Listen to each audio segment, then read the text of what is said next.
오늘의 주제는 OECD의 경고, 한국 경제 2021년까지 불황 깊어질 것입니다.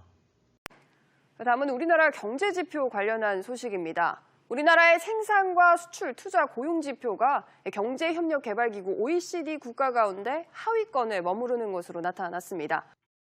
이와 같이 최근에는 OECD의 경고가 나왔습니다. 한국 경제 2021년까지 불황 깊어질 것이라는 뉴스가 나왔습니다. 경제의 기초체력인 잠재 성장률이 2021년까지 급격히 떨어지고 불황도 시간이 갈수록 더 심해질 것이라 전망했습니다. 저출산 고령화로 생산 가능 인구가 감소하고 투자마저 둔화되면서 잠재 성장률이 가파르게 하락하는 것입니다. 한국의 잠재 성장률 추이를 보면 꾸준히 감소한 것을 알 수가 있습니다. 앞으로도 계속된 감소가 예측이 됩니다. 2019년에는 수출이 급속히 악화되었습니다. 수출 중심의 국가들 중에서 가장 크게 수출이 줄어들었으며 최근 몇 달간 수출은 전년 대비 급감했습니다.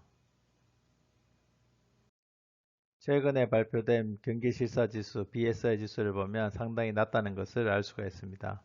BSI가 100을 넘으면 경기가 호전되고 100보다 낮으면 경기가 악화되는 것을 의미하는데 한국은행, 산업연구원, 공인회계사 BSI에서 모두 경기 하강 기조가 이어지고 있습니다.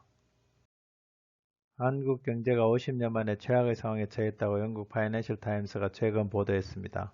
올해와 내년 연속 2%대 성장이 예상되며 이는 관련 통계를 편제하기 시작한 이후 처음 있는 일이라는 것입니다. 이와 같이 한국 경제는 내후 외환의 위기에 직면하고 있습니다. 내후 외환 중의 내후를 보면 청년 실업은 꾸준히 증가하여 10%에 이르렀고 부동산 값은 폭등하였으며 자영업은 점점 악화되고 있다는 것입니다. 외환을 보면 국외 환경이 미중 무역 분쟁, 일본의 수출 규제, 홍콩의 민주화 운동 같은 대외 요인들로 불확실성이 커지고 있다는 것을 들 수가 있습니다. 경기가 순환한다는 경기 순환 모형에 따르면 지금의 경기 침체가 저점 국면이라는 설이 있습니다. 앞으로의 경기 추세를 예측해보면 정상적인 경기 회복이 되는 경우도 있지만 경기가 재침체하는 경우도 있을 수 있습니다. 즉 일본의 경우가 대표적인데 일본의 잃어버린 10년, 아니 잃어버린 20년, 아니 잃어버린 30년 같이 경기가 재침체가 계속되는 경우도 있다는 것입니다. 하지만 한국의 경우에는 일본의 잃어버린 10년을 따라갈 확률이 매우 높다는 것입니다. 특히 최근에 심화되는 디플레이션이 가장 큰 문제입니다. GDP 디플레이터가 감소하는 것이 경기 침체를 의미합니다. 국민소득에 영향을 주는 모든 경제활동을 반영한 물가지수인 GDP 디플레이터는 사상 첫 4분기 연속 마이너스를 기록하며 사상 최저치로 내려앉았습니다. 이에 따라 디플레이션 공포가 커지고 있습니다. 또한 경기를 판단하는 GDP 개입률도 마이너스로 나타나고 있습니다. GDP 개입률은 실제 GDP와 잠재 GDP의 격차를 나타내는 척도로 경기 과잉이나 침체를 판단할 때 사용되고 있습니다. GDP 개입률이 마이너스면 경기 부진으로 해석합니다. 즉 마이너스가 점점 커지기 때문에 경기 침체가 심화되고 있다는 것이죠. 이러한 경기 침체를 반영하여 OECD는 한국의 불황을 경고하였습니다.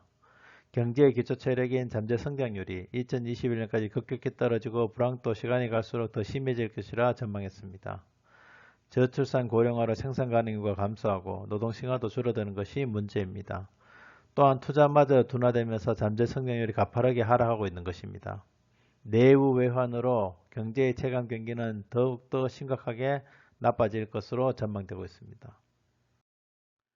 다양한 경제지표들을 통해서 불황이 예측되는 시점에서 어떻게 준비해야 될까요? 첫 번째는 디레버리지, 즉 빚을 갚아야 한다는 것입니다. 두 번째는 안전자산의 비중을 크게 늘려야 합니다. 세 번째는 금융기관들조차도 안전하지 않을 수 있기 때문에 아주 신중하게 금융기관을 선택해야 합니다. 네 번째는 현금 자산을 늘려야 합니다. 그래서 위험에 대비해야 합니다.